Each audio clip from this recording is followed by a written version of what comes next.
Speaking of plutonium, it took me 35 years, 40 years to boil it down to one sentence. So plutonium, it's not sensible to make plutonium just to boil water. And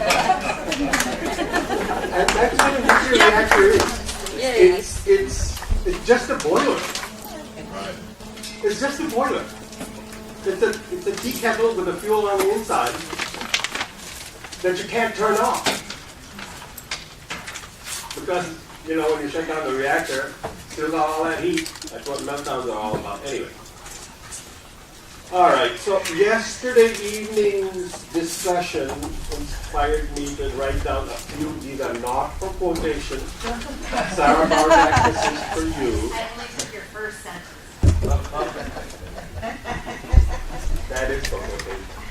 So, here are the three states with the nuclear under construction. Those are the EPA targets in pounds per megawatt hour. Sorry, pounds per megawatt hour. No, I thought it was written, but it's not. So these are emission targets in pounds per megawatt hour. Should I turn the lights When on? we are going to go to metric units, pounds per megawatt hour. I had to get used to this just doing it for the EPA rule. All right. It's not possible to compare the EPA number with any sensible calculation because they omitted 20% of the generation, they omitted 94%, they omitted all of hydro, they omitted 94% of existing nuclear. But as a very rough, if the nuclear industry got what it wanted and put 100% of existing nuclear in the calculation, you'd get a target that was like that. The comparable, not quite exactly really, but it would be, so these 834 and so on, these are weird numbers that are run through weird programs to come up with a 30% overall CO2 reduction. We did approximately a 25% RPS with 1.5% efficiency properly applied. And we being, not the royal we, Ramana, who's at Princeton, M.V. Ramana, that model is got some bugs in it still. It needs to be worked out. It's turned out to be quite hard. And the implied RPS is not very big, so you shouldn't get scared, right, in the South. All right, I just wanted to share these numbers with you.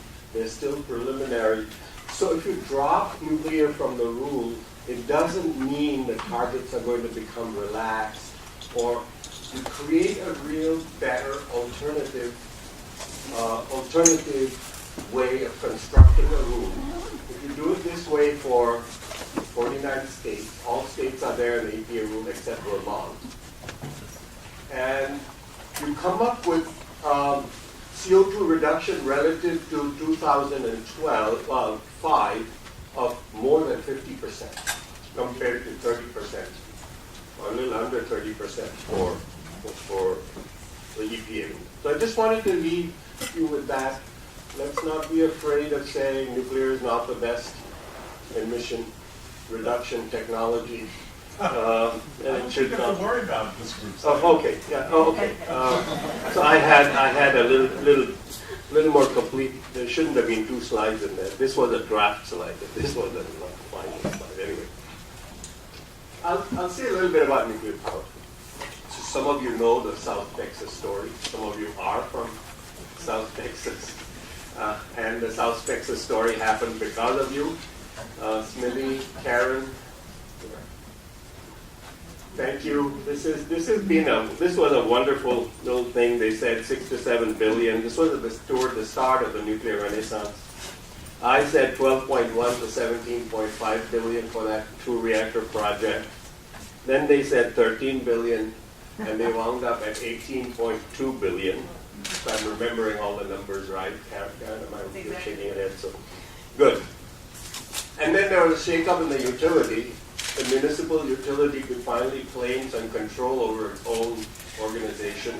And now it has become something of a star in the renewable energy world, CPS Energy. All right. So nuclear renaissance is basically dead, except for those 5 reactors. And I think I'm still hopeful, but not. I think there's still a shot that those reactors, or one or more of those reactors, will die. What would happen if we use nuclear reactors worldwide to address CO2 emissions? I have to build about 1 reactor a week for 40 years, or more. And about 3,000 reactors would take care of maybe 30–40% of the electricity system. They're not electric by transportation or anything. We are worried about 1 uranium enrichment plant in Iran. They have to build 2 or 3 of them every year somewhere in the world to replace the ones that, as they wear out.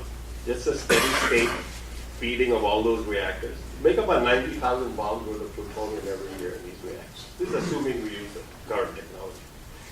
That is a centrifuge plant up there. The bottom, many of you who work on nuclear weapons related issues know that's a plutonium button. See, it's actually a button. If you have a very big shirt, you can do that.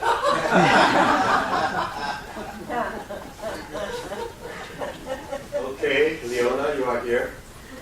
So these are the non-air quality impacts I was talking about yesterday. They are required to be considered by the Environmental Protection Agency. We've got 250 million tons of mine wastes, many of them in Navajo country. We've got about 250 million or 225 million tons of. I was on the EPA Radiation Advisory Committee in the early 90s, appointed by Bush Daddy, actually. And at that time, the EPA was considering regulating mine wastes, the kind that really have hurt so many people in the Southwest. But the industry pressure was too huge. That whole thing was abandoned. And of course, there are the mill tailings. This is the south. This is Braidwood. That's the cooling lake. In South Texas, the cooling lake, the cooling pond in the South Texas nuclear project for 2 reactors is 7,000 acres. I didn't recently do a calculation of how much solar energy you could generate from there, but I think it's about 1/4 of the output of that nuclear power plant. I don't remember the number exactly. I'm sorry, can you tell us what mine waste is? Is it the salt? Mine waste is what is on much of the Navajo land. All of it. All the overburden, the low-grade ore that you don't actually want to process. But not the infrastructure, the buildings. No, this is not the infrastructure, the non-radioactive infrastructure that's abandoned, or the houses that people made out of mill tailings that are radioactive. Many people use mine waste to make houses that are radioactive. So well, that's part of the same mass, right? I'm not telling you where it is. It's about 200 and odd million tons. I don't think we have an exact count. Thanks, right. It's unregulated to this day. Not the tailings. The tailings are regulated. They have to be moved to lined ponds. The lining is supposed to last 1,000 years. We assume that it does. But the half-life of thorium-230, which is the parent material for radium-226, which is where you get all the radon. So the half-life, so your radioactivity problems last about 10 times the half-life of thorium-230, which is in these ponds. How long do you think is the half-life of thorium-230? A billion years. 75,000 years. Yeah.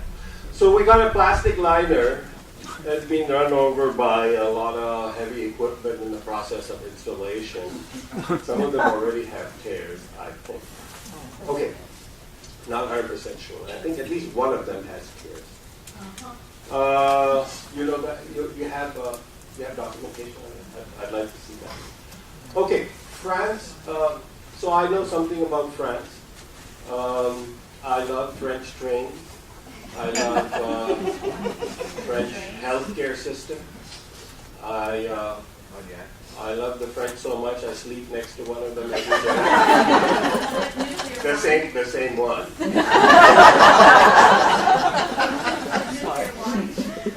I love French wine. It may be slightly, everything is slightly tritiated from the bottom up. I'm old enough that I don't have to worry about it. You know, you have to have a good time. So I don't get obsessed about pico-curies for myself. I get obsessed about pico-curies for women who want to have children. That is a big deal for me. Separate issue. All right, so the French are polluting the Arctic. They haven't solved their waste problem. Nobody wants a repository in their backyard. They've got more plutonium that they can use, even though they're using it in their reactors. And they don't know what to do with the spent fuel from plutonium use, which is hotter and has more plutonium in it than the uranium fuel. Okay, Fukushima before, Fukushima after. This is also part of the non-air quality impacts. If you keep reacting to it, sometimes it happens. All right, so what are the answers? Scott talked about efficiency. Here are some numbers from, so the top is the U.S. average residential consumption. Tacoma co-housing, we had that in our neck of the woods. Hanover House in New Hampshire, that doesn't have air conditioning, so you should keep that in mind. But they eliminated 85% of the energy footprint of the house using a large hot water tank and a large solar hot water heater and excellent construction. The construction cost in 2012 dollars was about $150 a square foot. If you buy a house in this neck of the woods, it would be $400 a square foot or up. In San Francisco, it's $1 million, $1,000 a square foot. I see all these huge houses being built in my neighborhood, $1 million, $2 million, $3 million. They have incandescent lamps. None of them have solar. They don't have geothermal heat pumps. It ought to be required. This the last bullet. Zero net CO2 buildings by 2025 should be mandated, at least by 2030. And by the way, they are mandated Department of Defense on military stuff. Oh, let's do that. That's good. I didn't know that. Okay. So this is the American Physical Society chart of what it costs to do residential energy efficiency in the electricity sector. The average of all of these measures adds up to about 30% of the total electricity consumption in the residential sector, and the weighted average cost is about 2.6 or 2.7. In today's cents, it'd be about 3 cents a kilowatt hour. We pay here about 14 cents a kilowatt hour. I think the lowest residential rate in the country must be 7 cents, 8 cents, something like that. So, if you want to know something about economics, are you an economist? No, Thank you. You should never study economics in a university. Okay. So economists will tell you that, I'm going on about efficiency because you have to remember that ultimately the dollars and cents will come out right only if you do efficiently. Otherwise, your bills will go up.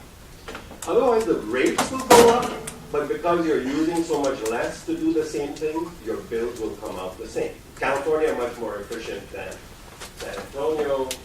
See, San Antonio uses a lot more electricity. They have more air conditioning, it's true, but they're also richer, I think, than California. And California bills are about the same as San Antonio bills, a little bit less, actually. So what happens, look at this chart carefully. This is regulations for refrigerators, air conditioners, and gas furnaces. If you see, there are two kinds of arrows. Tell me who are the leaders. Is it the federal government or the states? It's the states. So the states set the standards first.